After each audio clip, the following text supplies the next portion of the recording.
不行不行，我已经正式聘请韩丹丹小姐作为我公司的形象顾问了，专门负责包装设计。以后你们看到我公司的尿布，那是一水的印象派。对了，陈总，陈总公司平时印刷的活儿多吗？你算是问到点子上了。我们尿布行业啊，这包装印刷那是大头，比尿布都贵。啊，我问的不是包装，我是说这个，宣传，然后这个销售这方面，这个印刷。当然了，量很大的。啊，是这样。我有个朋友以前也是福威公司的，但是现在出来自己单干了。那么他也是做这个的。如果您这方面的需求大的话，能不能照顾一下他呢？你朋友啊？啊，没问题啊。这个设备怎么样？不好意思，陈总，我不清楚。不过他人很好。哦，那质量怎么样？不好意思，陈总，我也不清楚。不过他人很好。价格呢？不好意思，陈总，我真的不清楚。不过他人很好。听你这么一说，很靠谱啊，很靠谱。谢谢陈总。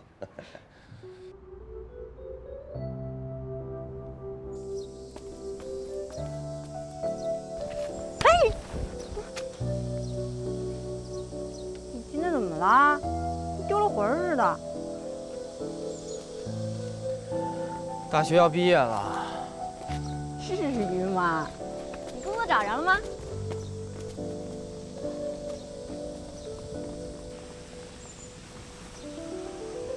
我没路子没背景，不像你，有个开公司的姐夫能帮你安排。我是没戏了，校招名额争取不到，简历投了上百份也没信儿。我看我只能回老家了。回老家有什么不好的呀？你看你老家山清水秀的，不是挺文艺的吗？那李小玲呢？我总不能让她跟我回老家吧？她现在在这儿有工作，还是个外企。那你们？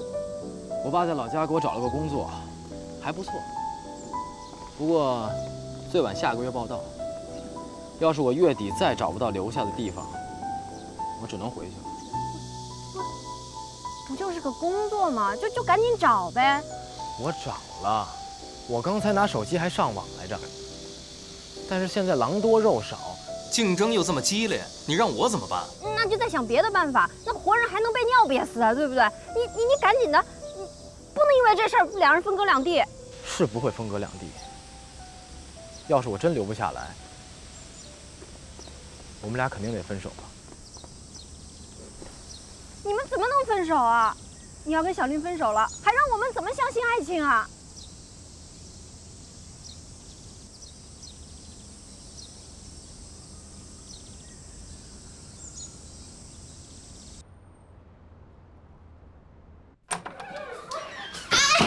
别闹啊！怎么可能让你大学同学来上班呢？不是，哎，姐夫，他成绩真的特别好。一个应届大学毕业生，他会什么呀？他能干什么呀？他学管理的。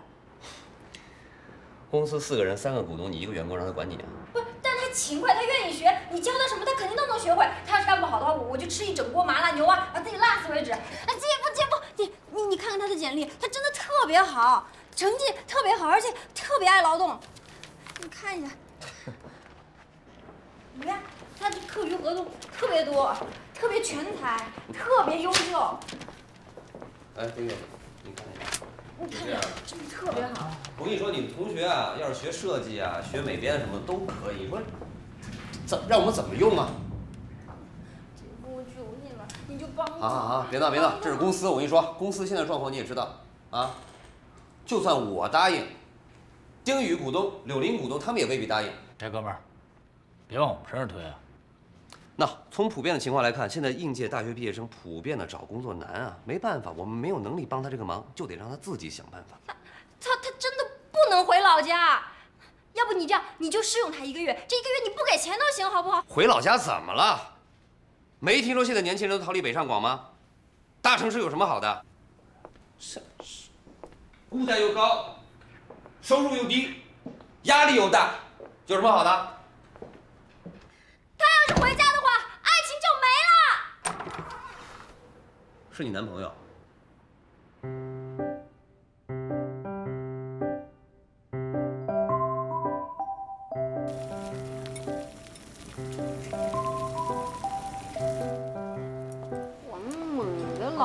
家是哪里，我还真是记不大清了。是山西临汾，还是湖南洞口、四川自贡，还是什么安徽凤阳来着？啊，你这几个地儿差的有点远啊。反正就是那种2、3线城市，就这么个意思吧。那他们家是地方财主吗？不是，都是普通人。那他长得讨你们女生喜欢？一般吧，挺普通的，就是瘦瘦高高的，脸呢就那么回事儿，反正跟帅是沾不上边的。那他什么好？啊，姐夫，你还真把我给问住了。说女的，女的怎么样？女的叫林小林，是我同寝室的，她呢是本地人，人长得特别漂亮。好了好了，漂亮就够了。我最讨厌听既没有帅哥也没有美女的故事。你能不能不要打岔啊？林小林呢长得特别漂亮，所以她一进校就有好多人追她，有校里的，有校外的。哦，我平生认识的第2个开宝马的人就是追她的一个校外的男生。你等会儿，第2个，你认识的第1个是谁啊？你姐夫。对呀，胡总以前开宝马的。说人林小林呢，跟我有什么关系啊？对不起，姐夫，让你躺枪啊！反正呢，就是林小林有很多人追，我们寝室平时都不缺吃的了，什么杏仁啊、花生米啊、棒棒糖啊、棉花糖啊，都有人送。我们私下里就猜呢，林小林肯定又找一个特别帅的帅哥，或者是特别有钱的，或者是又帅又有钱的。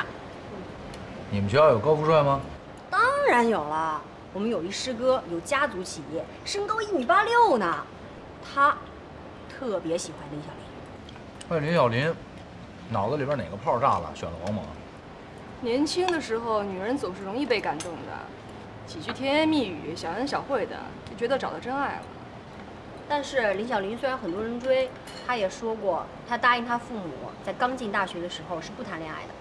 这女孩挺聪明，新生涉世不深，进校第1年难免羊入虎口。这事儿，我一定得告诉我女儿，无论如何要熬过第1年，能逃出多少魔爪荼毒啊！这也有吧？我说话的时候怎么老打岔呢？我有感而发啊，你继续。林小林呢，虽然很多人追，但他这么一说，其他人都没戏了，所以时间一长呢，很多人就放弃了。哦，最离谱的是，居然有人说我跟他是一对儿，说他喜欢女的。然后呢，那个黄猛就出现了。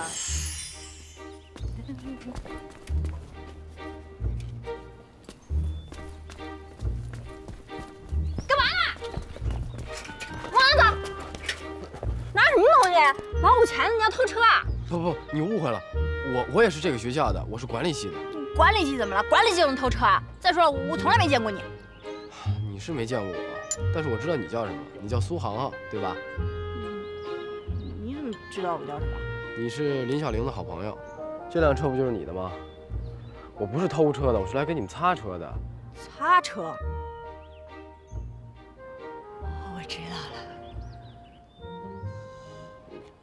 我怎么了？饿不饿？啊？原来你就是田螺姑娘啊？啊什么啊？说吧，长期偷偷给我擦车什么企图啊？哎，你放心啊，我对你绝对没有企图。胡说！不是献殷勤，非什么来着？非奸即盗，不是，你误会了，我只是顺便帮你擦擦车。顺便，说实话了吧？帮林小玲擦车，对不对？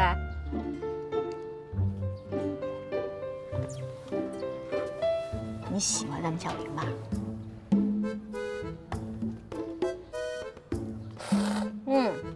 我呢，看你总给我擦车，奉劝你一句啊，你就放弃吧。追林小玲的人多着呢，轮不着你。我知道，我也没想让他看上我，我就是想为他做点事儿，不行吗？我喜欢他，可以吗？你有病吧？我都了解了，每次你跟林小玲出去吃宵夜，都是他看着你吃，你吧还特别能吃，而且还不胖。哎，你肯定吸收有问题。你还挺会聊天啊你。哎，这样，这些吃的都给你。那个，你帮我个忙，别告诉小林今天的事儿呗。干嘛？敢做不敢当？不是，我是怕万一他知道了，我连给他偷偷擦车的机会都没了。这是我最能接近他的时候。变态！什么呀？行了行了，我不告诉他，你就继续擦吧。哎，那个我那个车闸线有点松，你回头给紧紧啊。啊，我看见了，我今天带老虎钳子来，就是为了给你紧闸线的。所以你就帮他追林小玲？也没有，我当时就是时不时的勒索黄猛，让他请我吃东西而已。我当时觉得林小玲肯定看不上他。日久见真心，林小玲肯定知道他默默地为自己做了那么多的事儿，心里肯定特别感动。所以说，追求女孩呢是一件投入成本极高的事情。有钱呢就要买单，没钱呢就要搭时间。任何浪漫背后都是卑微和心酸。其实啊，林小玲早就知道了。黄猛呢，给他每天自习课的时候占座，偷偷给他擦车，还有每天晚上护送他回家，这些他都知道。所以，大一之后呢，他们俩就在一起了。简简单单的，其实这种简单特别浪漫。接下来才浪漫呢。到了大二的时候，黄猛呢就出去勤工俭学，他什么都肯做，就是为了能多挣点钱，给小玲买东西。可是因为工作太忙，还大病了2回。哎，后来林小玲知道了之后呢，就不让他打工了，就跟他说让他好好学习。他们俩宁可天天的去吃食堂，去逛小店。林小玲啊，她以前用的可是兰蔻，可是跟黄猛好了之后，反而开始用大宝了。但是这样也不能让林小玲变得越来越漂亮啊，追她的人反而越来越多了。他都拒绝了，来一个拒绝一个。到了大4的时候，我们都特别的羡慕他们俩，可以抵御诱惑，哪怕没钱，在一起开心就行。我们可羡慕他们时时都能关注对方，他们真的让我们能够相信爱情。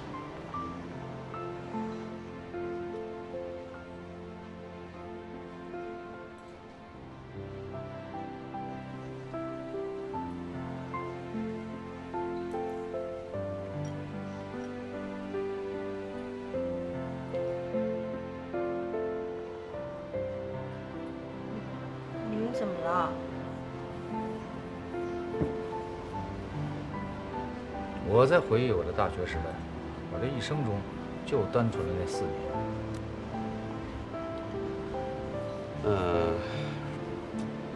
这故事挺好的，大学时代的爱情，挺好。可是现在毕业了，黄猛还是没有找到工作。下个月，他就要回老家了。回了老家之后，他想再跟李小玲在一起就很难了。他只是想要一份工作嘛，他想要一个希望。为什么就没有人愿意帮帮他呢？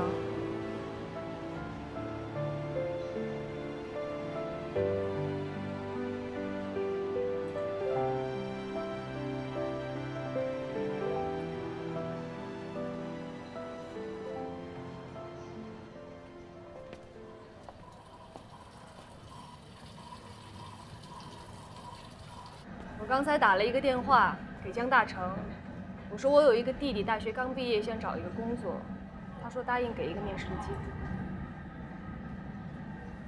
谢谢。好了好了，走吧。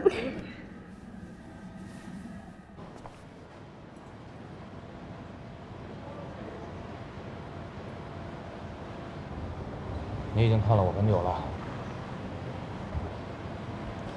如果你不想娶我的话，你就想让那小孩来公司，我没意见。那我没得选了。你是说娶我，还是那小孩来公司？老实讲呢，我觉得让人家来了也没有什么太大的意义。我明白你说的，我就是觉得那个孩子挺痛的。长痛不如短痛啊。我们自身都难保，也不知道未来会发展成什么样。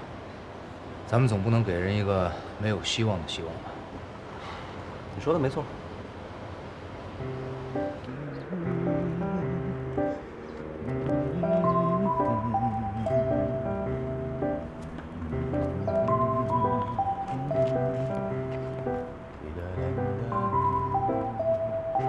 哥们儿的电话，你让你同学去找他，就说是我介绍的。别怪你姐夫，他不是不想帮忙，是帮了也没用。为什么没用啊？再过2年你就知道了。我朋友呢是做基层销售的，要靠绩效拿钱，活苦活累，跟你同学打声招呼。谢谢你啊，丁欧巴。真羡慕你有一个内心这么温暖的欧巴。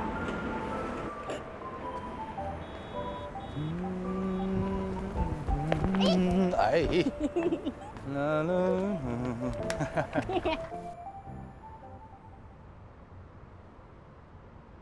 反正就是给口饭吃嘛。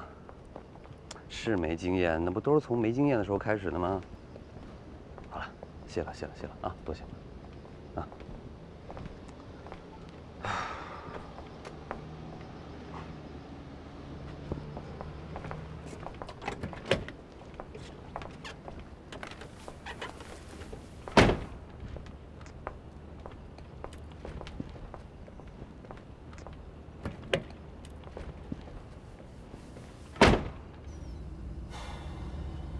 想帮？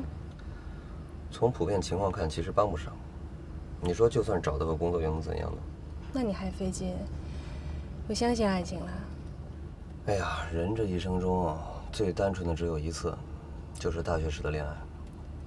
为什么大学时候的恋爱最单纯啊？因为那时候人都单纯。因为大学里面有宿舍。人这一辈子，只有大学这几年是可以光想恋爱不想别的的。等出了大学，走上社会，头一件事情就是要琢磨晚上睡在哪儿。再美好的爱情，都经不起一板窗的折腾。嗯哼，说的挺有道理的。其实他们2个人现在分手挺好的，至少以后回忆起来，2个人分手是因为2地分居。如果那个男孩子现在真的留下来了，那未来几年他挣的钱都得交房租，而且住的还不会是特别好。那个时候再分手，就成了嫌贫爱富了。我也是这么想的。既然他没有更好的发展，回老家是他最好的出路。你明白这些还帮他，还说不是相信爱情啊？好吧，我承认，我心里边其实挺希望他们继续在一起的。我也希望。刚才在火锅店里边，我给江大成打了一个电话，他答应给那个男孩子一个面试的机会。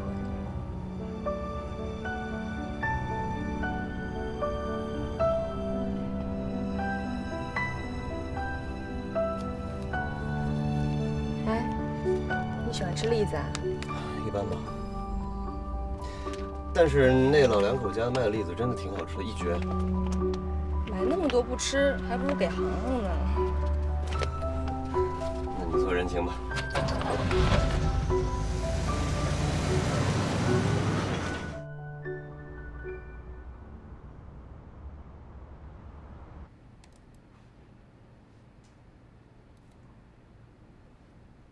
漂亮。航航做了一网站，把咱们要弄情感策划的方案都搁在网上了，点击率很高啊。有人提出委托吗？暂时还没有，不过黑夜很快就过去了。我相信很快太阳就会从东南西北4个方向同时升起来。古先生，你这栗子买的不靠谱啊！航航已经鉴定过了。还给你们吃还那么多话。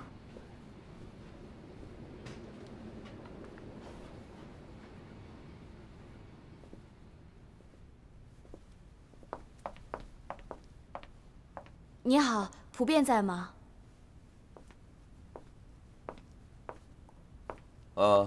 你好，我就是。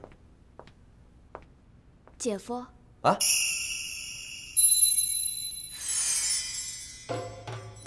你姐是谁？哦，我是苏航航的同学，我听他这么叫您，我也这么叫您来着。哦，你是？我叫林小玲。哦，你就是林小玲啊？哦，那个航航去学校办什么手续了？今天怎么不过来了？我在学校碰见他了，我知道他今天过不来，所以我才来找你们的。有事吗？我就是想谢谢你们。我听航航说了，你们帮我男朋友找到了一份工作面试的机会。举手之劳。哎，要不然里边坐会儿。哦，不了，我希望今天我来的事儿，您不要告诉苏航航。为什么呀？苏航航是为了我和黄萌好，但是他不知道怎样做才是对我们两个真的好。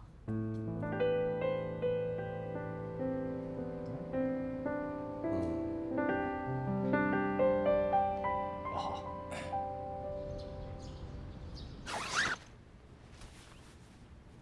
哟，阿玛尼呀！小心着点啊！这可是5年前我得了最佳创意奖时候咬牙跺脚买的，就颁奖典礼那回穿了一回。阿玛尼呀，得分什么人穿，穿不好就变成阿尼玛了。这是你前妻买的还是前妻买的？关你什么事儿啊？哎，你别说这林小玲啊，虽然算不上是校花，但是黄猛这小子上大学要是能找这么一女朋友，算够拉风的了。你听说过校花是男人的点金石吗？这有什么谬论啊？非也。男人呢，一共分4种。第一种是可以追到开悟前的美女。所谓开悟前，就是美女还没有意识到自己的美貌可以创造价值的时候。那么这一类的男人呢，多少算是曾经成功过的，至少在少不经事的时候是出类拔萃的。也就是说，你是这波出类拔萃的？当然，直到现在。第二种呢，开悟前的美女他们是追不到的。这一类的男生呢，通常有点压抑，但是他们可以追到开悟后的美女。通常表现在美女们已经意识到自己的美貌可以为自己的情感和生存之路加分的时候，这一类的男生就可以按需提供。这就是最成功的男人，是吧？你先喝口水，听我慢慢说。最成功呢，肯定是年少时就是人中翘楚，成熟后又以精英姿态降临，想追谁就追到谁。自信人生200年，会当水击3000里，这也是我的人生目标。那第4呢？第4就是什么也都追不到的，就是我这样的吧？大部分男人都跟你一样，没有那么多的赢家，也没有那么多的校花，这点你真不用自卑。哎，我听着不像安慰我的话。你还需要安慰吗？你有他呢。来，咱们瞧瞧，这是阿玛尼还是阿尼玛？合适。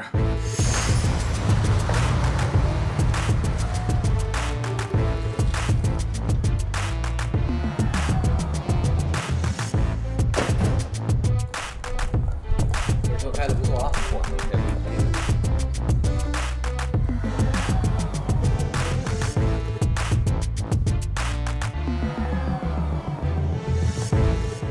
小林，你真的想好了这么做？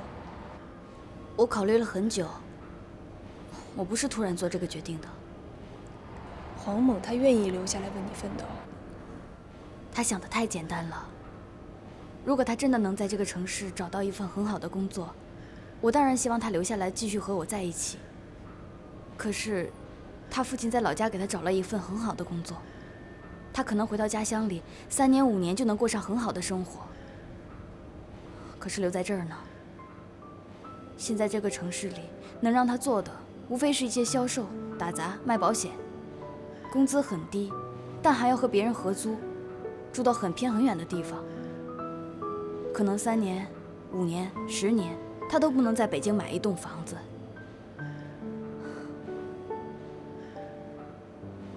你认同我说的这些？当然。所以我说嘛，你比我们想象的要聪明得多。也要成熟得多。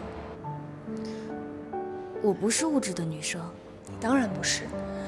如果你是的话，你不会大学4年都和他在一起。其实我和他在一起，他除了对我好，并没有什么优点。如果你给他一份工作，他能很好的完成，但又做不出精英那样的水准。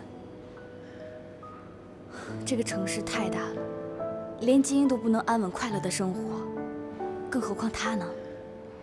你怕他因为选择你而留下来，放弃了家乡很好的工作机会。如果他发展的不好的话，他会有很大的压力，而你的压力会比他还要大。而且以你对他的了解，过不了多久，他还是会回家乡。对，你想的没错，你这么做也没错。你会不会觉得我太狠心了？这不是狠，是果断。当男人无法做出正确的决定的时候，是需要女人去帮他做决定的。小林，其实我挺佩服你的，因为如果换作是我的话，恐怕我都没有这样的勇气。就让他一直这样恨我好了，这样他就能安心的回家乡去。长痛不如短痛，就让他这样把我忘了吧。你给过他一段最美好的初恋，而且你还帮他做出了正确的决定。终有一天他是会明白的，而且我知道，其实你承受的痛苦比他多得多。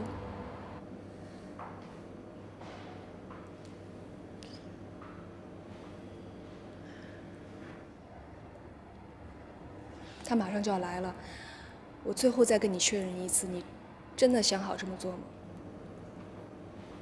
我会不会后悔啊？或许会，但是等再过几年，你再回想起来，就不会了。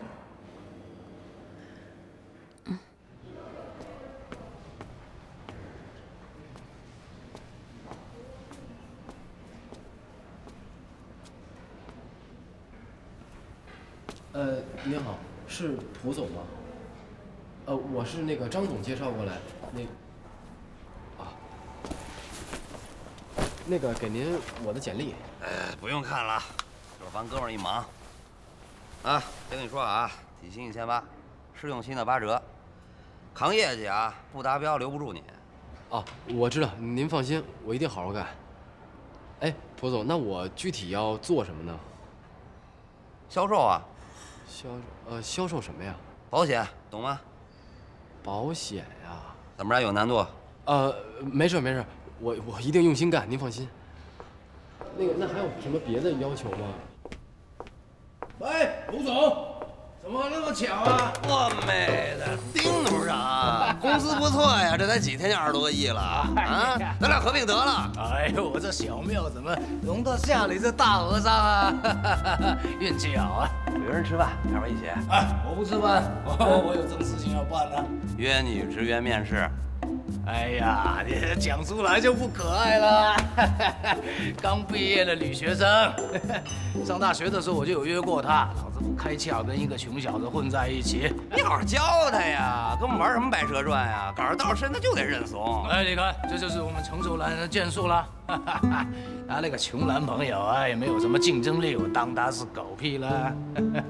我妹的，你好好教教他呀。好嘞，我过去办正事了啊。啊，会是吗？出来喝茶有机会。啊，行，开心啊，丁总。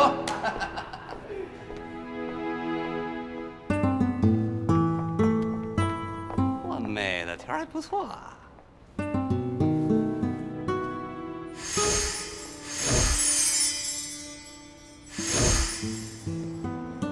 小玲，他冲过来了。镇定点，有我在。小玲，喂，又那么巧，搞什么啊？你怎么会在这儿？你哪一位啊？我告诉你，我是她男朋友。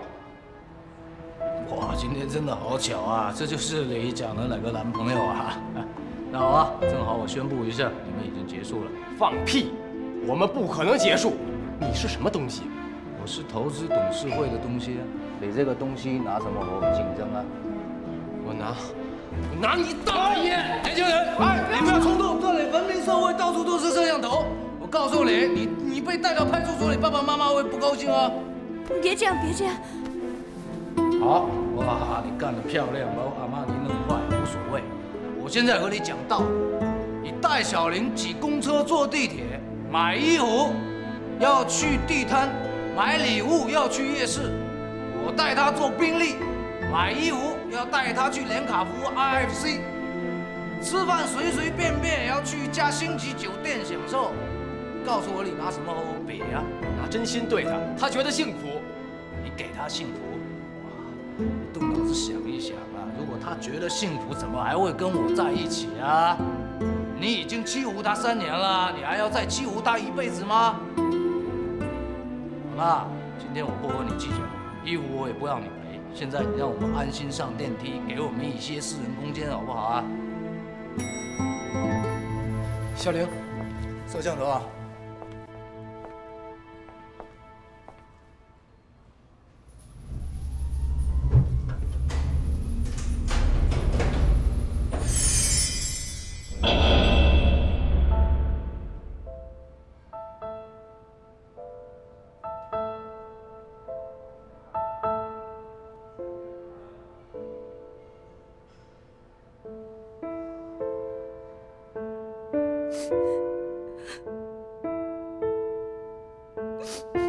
如果后悔的话，我可以马上去找他解释。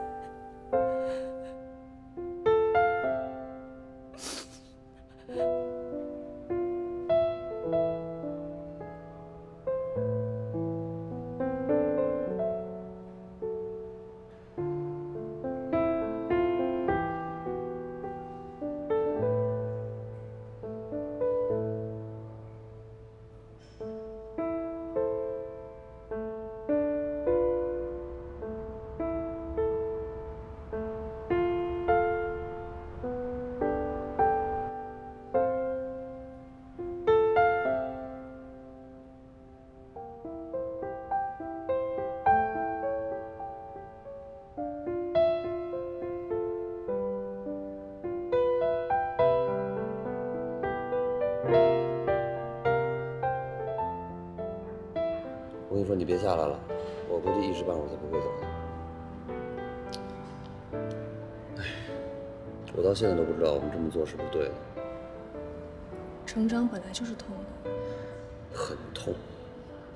但是他会变得坚强，会像那个女孩子一样坚强。你以为那个女孩就不痛吗？让你哭到撕心裂肺的那个人是你最爱的人，让你笑到没心没肺的那个人是最爱你的人。黄猛他是很爱小玲的，但是他还是个孩子，他只知道紧紧抓住一切不放手。小玲呢，也是爱黄猛的，但是他已经长大了，他知道怎么去权衡什么是爱，什么是放手。所以说，爱啊，真的是一种最奢侈的东西。世上安得两全法，不负如来不负卿。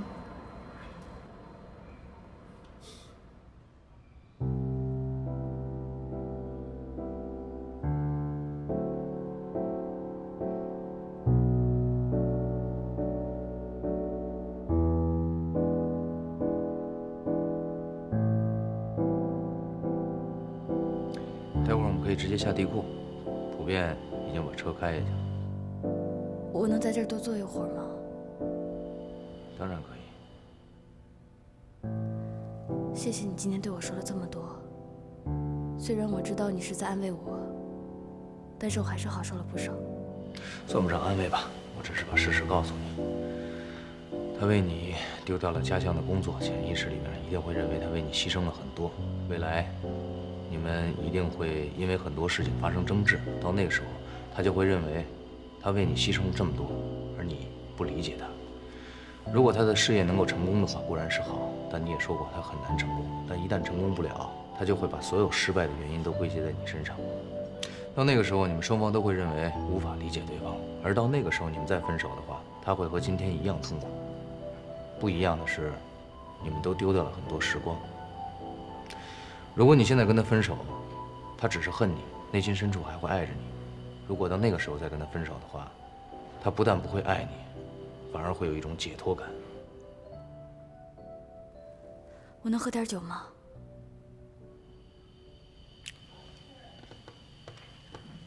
我可以帮你要一杯烈酒，但你得答应我，到你下次谈恋爱之前，不可以在外面喝酒，尤其是不能和其他男人。如果你非得要喝酒的话，给我打电话，我陪你。嗯。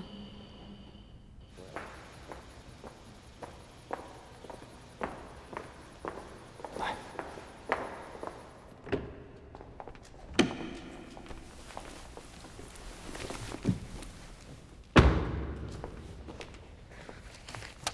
师傅，东棉五胡同9号，小玲，到了以后给我打电话啊。嗯。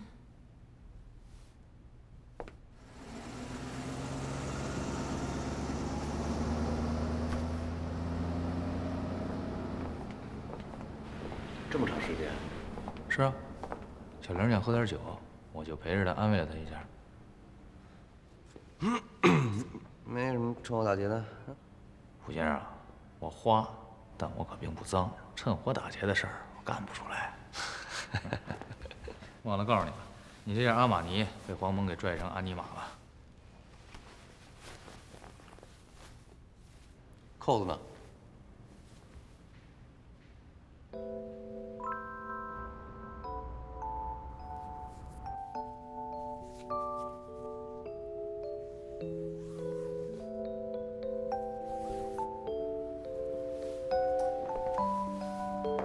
行啊，看你手法还挺专业的。你忘了我学什么了吗？塞浦路斯针线学院嘛，我知道。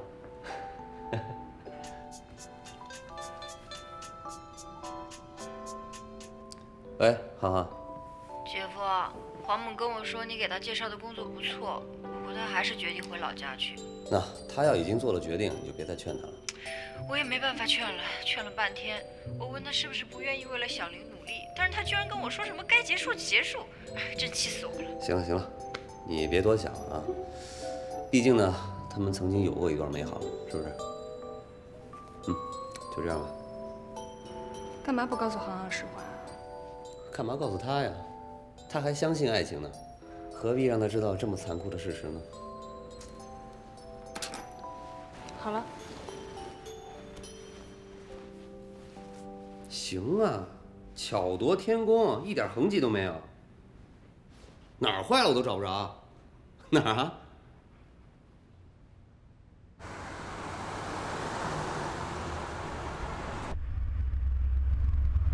绕个圈儿吧。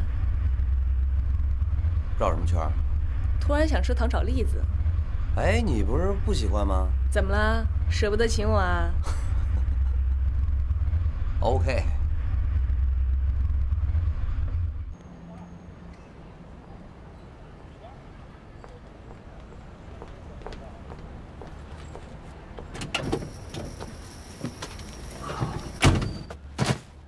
用得着每次都买这么多吗？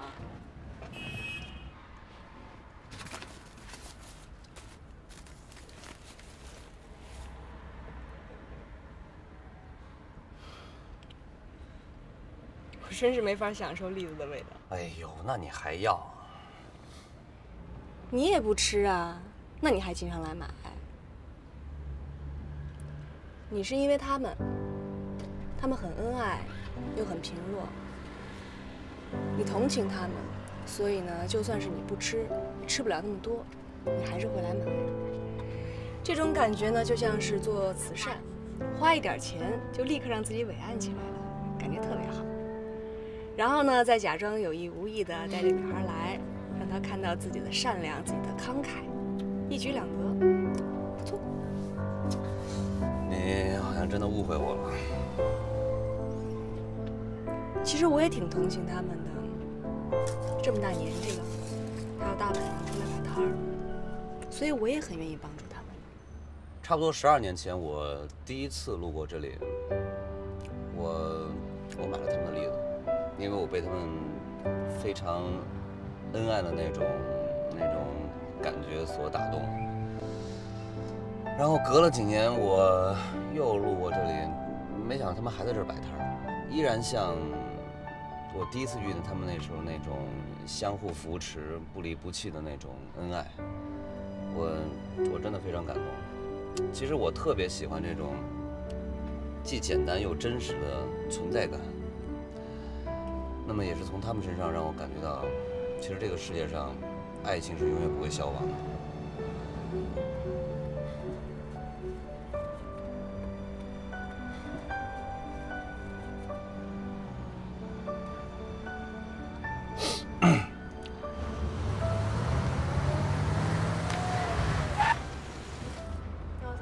慢点。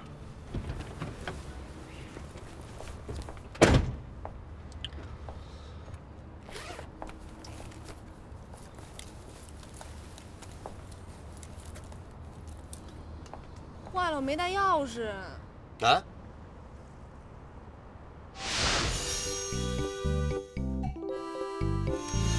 如果除了爱你什么都给不了他，那就做他的影子，坚持，没有怨言。总有一天，在他回眸间会发现你，发现你为他做的点点滴滴。爱可以轰轰烈烈，也可以润物细无声。女人都是看似坚强，实则脆弱的。她们渴望被呵护、被关怀。那一直坚持的大男子主义，在她们眼里是完全行不通的。所以，不如放下所谓的脸面，展现男人细腻体贴的那一面。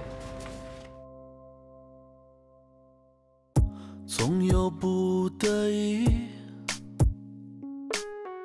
或错过了相遇，阴差阳错留下遗憾结局，从此就小心翼翼。有没有什么捷径，让感情路不再扑朔迷离？告别那纠结和失落的情绪。不变爱情里谁伤谁的心，谁又能真的说清？别犹豫，坦白面对感情。爱了别管谁输谁赢。爱情里谁伤谁的心，谁又能真的说清？没有失去，也没有规则界定，爱了就要痛快甘心。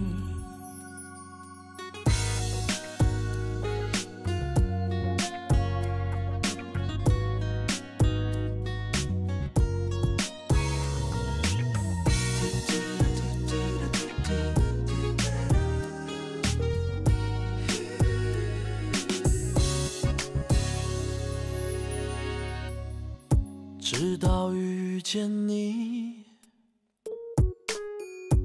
遇见相爱的你，不再迷惑，不再需要道理，条件都变成浮云。我想会永远爱你，就算一路会有崎岖不平，你让我找到了心中的勇气。不变爱情里谁伤谁的心，谁